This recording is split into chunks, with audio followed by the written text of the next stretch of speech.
지금 이 순간 삼성전자와 SK하이닉스를 보유하고 계신 분들, 그리고 두 종목을 새로 매수할지 고민하고 계신 분들은 절대 단순히 오늘 주가가 올랐는지 내렸는지만 보고 판단하시면 안 됩니다. 지금 한국 반도체 시장에서는 동시에 세 가지 거대한 변화가 벌어지고 있습니다.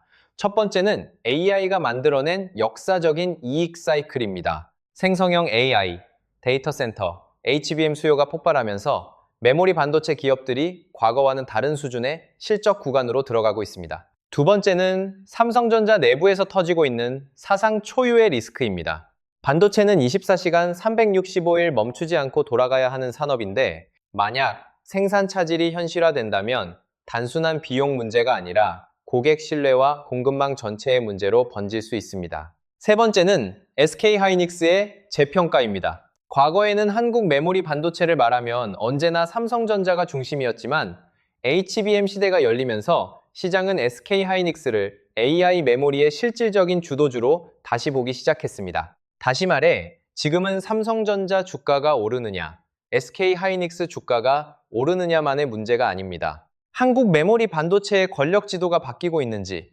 AI가 만든 슈퍼사이클이 얼마나 오래 갈 수 있는지, 그리고 그 위에 깔린 리스크를 투자자가 얼마나 냉정하게 관리할 수 있는지가 핵심입니다. 한쪽에는 역사적인 실적과 HBM 수요라는 거대한 기회가 있고, 다른 한쪽에는 파업 리스크, 헬륨 공급망 불안, 중국의 추격, 지정학적 변수, ETF 레버리지 과열이라는 지뢰가 깔려 있습니다. 그래서 오늘은 감으로 판단하지 않겠습니다. 막연히 삼성전자는 국민주니까 괜찮다, SK하이닉스는 너무 많이 올랐으니 끝났다, 이런 식으로 접근하지 않겠습니다. 숫자로 확인하고 리스크를 분해하고 앞으로 어떤 신호를 봐야 하는지 투자자 관점에서 차갑게 짚어보겠습니다. 먼저 숫자부터 냉정하게 보겠습니다. 지금 SK하이닉스가 보여주고 있는 실적은 단순한 반등이 아닙니다. 과거 메모리 업황이 조금 좋아져서 주가가 오르는 수준이 아니라 AI가 메모리 산업의 이익 구조 자체를 바꾸고 있다는 신호에 가깝습니다. SK하이닉스는 HBM을 중심으로 사상급 실적을 만들어내고 있고, 영업이익 증가율은 시장이 과거에 익숙했던 메모리 사이클의 범위를 넘어서는 수준으로 뛰고 있습니다. 삼성전자 역시 메모리 부문 회복이 본격화되면서 전년 대비 이익이 크게 개선되고 있습니다. 그래서 증권가에서 지금 구간을 단순한 업황 회복이 아니라 메모리 슈퍼사이클이라고 부르는 겁니다. 그런데 이번 슈퍼사이클은 과거와 결이 다릅니다. 예전에 메모리 사이클은 PC가 잘 팔리고 스마트폰 교체 수요가 늘고 일반 서버 투자가 증가하면 D램과 낸드 가격이 오르는 구조였습니다. 반대로 소비가 식고 재고가 쌓이면 가격이 무너지고 실적도 빠르게 꺾였습니다. 하지만 지금은 수요의 중심이 AI 데이터 센터로 이동하고 있습니다.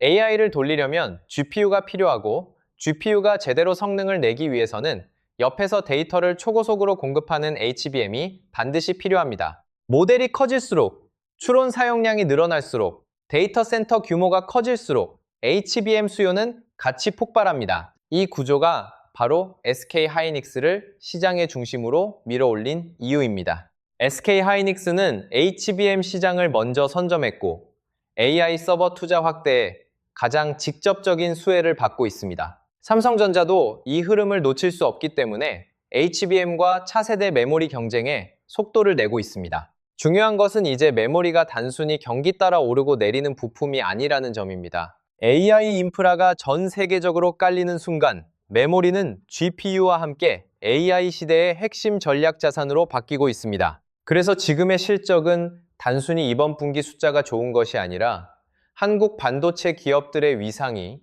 AI 인프라 안에서 다시 정의되고 있다는 신호로 봐야 합니다. 그런데 바로 여기서 삼성전자에게 가장 불편한 변수가 등장합니다. 실적은 좋아지고 있고 AI 메모리 수요는 커지고 있고 시장은 다시 반도체를 바라보기 시작했는데, 정작 삼성전자 내부에서는 창사 이래 보기 드문 리스크가 터지고 있습니다. 바로 파업 리스크입니다. 일반 제조업에서 파업이 발생하면 며칠간 생산이 늦어지고 이후 물량을 다시 채우는 방식으로 어느 정도 대응할 수 있습니다. 하지만 반도체는 그렇게 단순한 산업이 아닙니다. 반도체 답은 24시간, 365일 멈추지 않고 돌아가는 것을 전제로 설계된 공장입니다. 웨이퍼 한 장이 라인에 들어가면 수백 개의 미세 공정을 거치고 완제품으로 나오기까지 몇 주에서 길게는 두세 달까지 시간이 걸립니다. 이 과정에서 특정 라인이 멈추거나 공정 흐름이 깨지면 단순히 오늘 생산량이 줄어드는 수준이 아니라 이미 투입된 웨이퍼의 품질 문제가 생기고 납기 일정이 밀리고 전체 생산 계획이 흔들릴 수 있습니다. 반도체에서 라인이 멈춘다는 것은 기계가 잠깐 쉬는 게 아닙니다. 돈이 멈추고 시간이 멈추고 고객 신뢰가 흔들리는 사건입니다. 특히 지금 삼성전자는 HBM에서 SK하이닉스를 따라잡아야 하고 파운드리에서는 TSMC와 경쟁해야 하며 AI 반도체 고객사들에게 다시 확실한 신뢰를 보여줘야 하는 시점입니다. 이런 중요한 순간에 생산 차질 우려가 생긴다는 것은 단기 비용보다 훨씬 더 큰 의미를 가집니다. 고객사 입장에서 생각해보면 더 분명합니다. 애플, 엔비디아, HP, 서버 업체 같은 글로벌 고객들은 단순히 가격만 보고 공급사를 선택하지 않습니다. 가장 중요한 것은 안정적인 납기와 예측 가능한 공급입니다.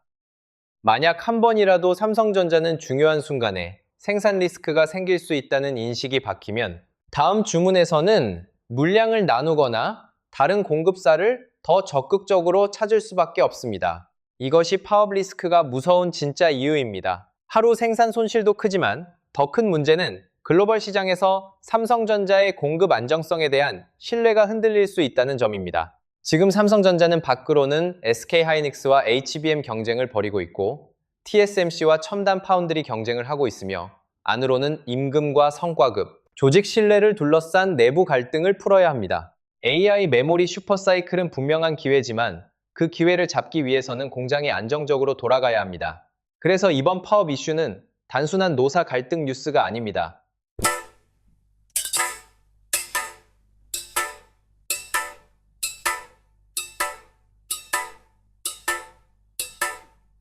삼성전자의 AI 반도체 추격 속도와 글로벌 고객 신뢰, 그리고 향후 주가 재평가의 발목을 잡을 수 있는 전략적 리스크입니다. 두 번째로 봐야 할 리스크는 더 조용하지만 어쩌면 더 구조적으로 무서운 문제입니다. 바로 헬륨 쇼크와 반도체 원자재 공급망 리스크입니다. 많은 투자자들이 반도체를 이야기할 때 EUV 장비, HBM, DRAM, 낸드, 파운드리만 떠올립니다. 하지만 실제 반도체 공장은 눈에 보이는 장비만으로 돌아가지 않습니다. 웨이퍼를 정밀하게 가공하고, 공정 온도를 제어하고, 진공 상태를 유지하고, 미세한 회로를 안정적으로 처리하기 위해 수많은 특수가스와 핵심 소재가 필요합니다. 그중 하나가 바로 헬륨입니다. 헬륨은 반도체 공정에서 냉각, 진공 챔버 유지, 레이저 공정, 초정밀 장비 운용에 사용되는 중요한 기체입니다. 문제는 이 헬륨이 마음만 먹으면 아무 곳에서나 쉽게 구할 수 있는 원자재가 아니라는 점입니다. 대체가 어렵고 생산 지역은 제한적이며 특정 국가와 특정 에너지 인프라에 공급이 집중돼 있습니다. 만약 중동에서 지정학적 충돌이 발생하거나 주요 생산 시설에 문제가 생기거나 LNG와 연결된 공급망이 흔들리면 헬륨 가격은 순식간에 급등할 수 있습니다. 가격만 오르는 것이 아닙니다. 더 무서운 것은 물량 확보 자체가 어려워지는 상황입니다. 삼성전자와 SK하이닉스처럼 대규모 반도체 라인을 돌리는 기업들은 하루도 원자재 공급이 불안해지면 안 됩니다. 헬륨 공급이 흔들리면 단기적으로는 비용 부담이 커지고 장기적으로는 생산 일정과 고객 납기에 영향을 줄 수 있습니다. 그리고 헬륨은 시작에 불과합니다. 중국이 통제할 수 있는 갈륨과 게르마늄, 이스라엘과 연결된 브롬, 일본과 유럽에 의존하는 고순도 소재와 장비까지 반도체 공급망은 생각보다 훨씬 복잡하고 취약합니다. AI가 HBM 수요를 폭발시키고 있는 지금, 역설적으로 그 HBM을 만드는 데 필요한 원자재와 특수 소재는 지정학적 지뢰밭 위에 놓여 있는 겁니다. 이것이 현재 반도체 산업의 가장 큰 모순입니다. 한쪽에서는 AI 데이터 센터가 메모리 기업들에게 사상급 이익을 안겨주고 있습니다. 하지만 다른 한쪽에서는 헬륨, 갈륨, 게르마늄, 브롬 같은 원자재가 새로운 리스크로 떠오르고 있습니다. 투자자는 단순히 AI 수요가 좋다는 말만 보고 움직이면 안 됩니다. 좋은 사이클일수록 그 사이클을 막을 수 있는 병목이 어디에서 생기는지 봐야 합니다. 지금 반도체 주식을 보는 사람이라면 주가와 실적뿐만 아니라 원자재 공급망, 지정학, 핵심 소재 가격까지 함께 봐야 합니다. AI 슈퍼사이클은 분명 거대한 기회지만 그 기회는 완전히 평평한 고속도로 위에 있는 것이 아니라 언제든 균열이 생길 수 있는 공급망 위에 놓여 있습니다. 그리고 지금 한국 반도체 시장에서 가장 상징적인 변화가 바로 SK하이닉스의 재평가입니다. 과거에는 한국 반도체를 말할 때 언제나 삼성전자가 중심이었습니다. 삼성전자는 메모리도 하고, 파운드리도 하고, 스마트폰도 만들고, 가전도 만들고, 글로벌 브랜드 파워까지 가진 압도적인 대표 기업이었습니다. 반면 SK하이닉스는 뛰어난 메모리 기업이지만 시장에서는 삼성전자보다 변동성이 크고 사업 포트폴리오가 좁은 회사로 평가받는 경우가 많았습니다.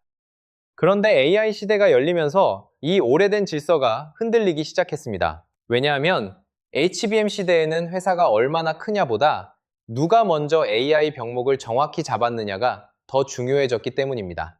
SK하이닉스는 HBM 시장에서 삼성전자보다 먼저 치고 나갔고 엔비디아 GPU 밸류체인 안에서 핵심 공급사로 자리 잡았습니다. AI 데이터 센터가 늘어날수록 GPU 수요가 증가하고 GPU가 증가할수록 옆에 붙는 HBM 수요도 같이 폭발합니다. 과거에는 HBM이 메모리 사업 안의 특수 제품처럼 보였지만 지금은 이익률과 성장성을 동시에 끌어올리는 핵심 엔진이 됐습니다. 시장이 SK하이닉스에 새로운 프리미엄을 주기 시작한 이유가 바로 여기에 있습니다. 선행 PER이 삼성전자와의 격차를 빠르게 좁히고 심지어 일부 구간에서는 삼성전자를 앞서는 현상은 단순한 숫자 변화가 아닙니다. 이것은 투자자들이 SK하이닉스를 더 이상 삼성전자 뒤에 있는 메모리 2등 기업으로만 보지 않는다는 신호입니다. AI 메모리 시대의 직접적인 수혜주, HBM 리더, 엔비디아 생태계의 핵심 파트너로 다시 평가하기 시작했다는 뜻입니다. 이것이 바로 권력의 역전입니다. 삼성전자가 약한 회사가 됐다는 뜻이 아닙니다. 삼성전자는 여전히 거대한 생산 능력과 기술력, 파운드리, 브랜드, 글로벌 고객망을 가진 강자입니다. 하지만 지금 시장이 더 선명하게 돈을 주는 스토리는 SK하이닉스 쪽에 있습니다. HBM, 엔비디아, AI 서버, 빠른 이익 증가, 신용등급 개선, 그리고 사상급 실적이라는 스토리가 하나의 선으로 연결되고 있기 때문입니다.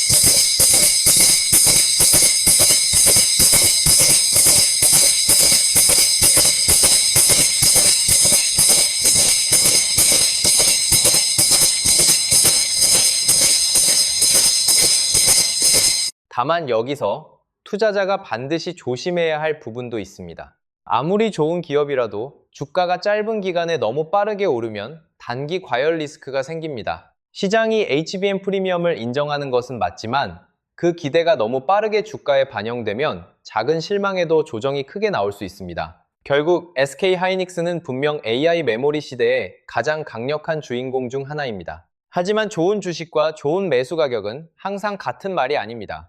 지금의 재평가는 역사적인 변화일 수 있지만 투자자는 그 역사성에 취해서 아무 가격에나 뛰어드는 것이 아니라 실적 확인과 밸류에이션, 그리고 단기 수급 과열까지 함께 봐야 합니다. 그렇다면 지금 투자자는 어떻게 움직여야 할까요?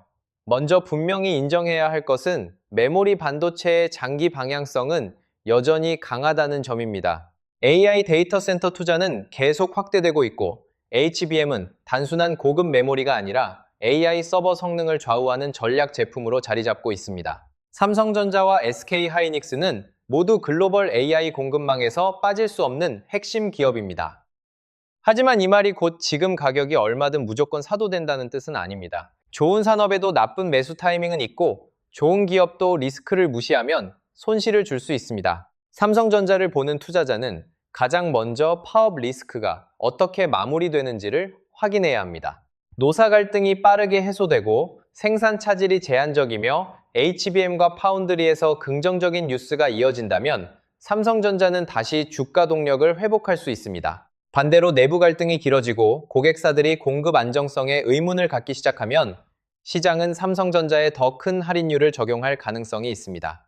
SK하이닉스는 HBM이라는 가장 선명한 성장 스토리를 가지고 있습니다. 엔비디아 AI 서버 데이터 센터 투자 확대와 바로 연결되는 구조이기 때문에 장기 매력은 분명합니다. 하지만 단기간에 주가가 너무 빠르게 오른 구간에서는 밸류에이션 부담과 차익 실현 압력도 함께 봐야 합니다. 좋은 주식이라고 해서 조정이 없는 것은 아니고 훌륭한 기업이라고 해서 아무 가격에 사도 되는 것은 아닙니다.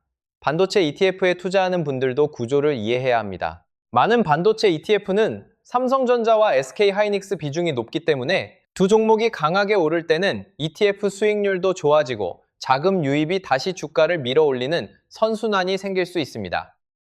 하지만 반대로 시장이 흔들릴 때는 ETF 환매와 레버리지 상품 리밸런싱이 겹치면서 변동성이 더 커질 수 있습니다. 그래서 지금부터 투자자가 체크해야 할 신호는 4가지입니다. 첫째, 삼성전자 파업 리스크가 생산 차질 없이 해소되는지 봐야 합니다.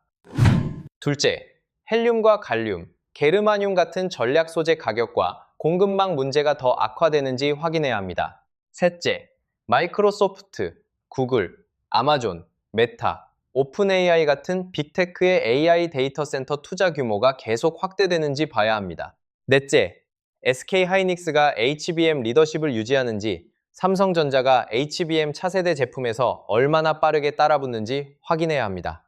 결론은 명확합니다. 한국 반도체는 지금 역사적인 구간에 들어와 있습니다. 이익은 사상급이고 AI가 만드는 장기 수요는 강력합니다.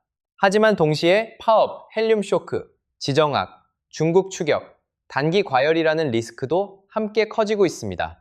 시장에서 돈을 버는 사람은 슈퍼사이클이라는 단어 하나에 흥분해서 뛰어드는 사람이 아닙니다. 진짜 기회를 잡는 사람은 상승 논리와 하락 리스크를 동시에 보고 자금을 나눠서 움직이며 핵심 신호가 확인될 때 비중을 조절할 줄 아는 사람입니다. 삼성전자와 SK하이닉스는 분명 좋은 기업입니다. 하지만 좋은 기업을 좋은 투자로 만드는 것은 언제나 냉정한 진입 가격과 철저한 리스크 관리입니다.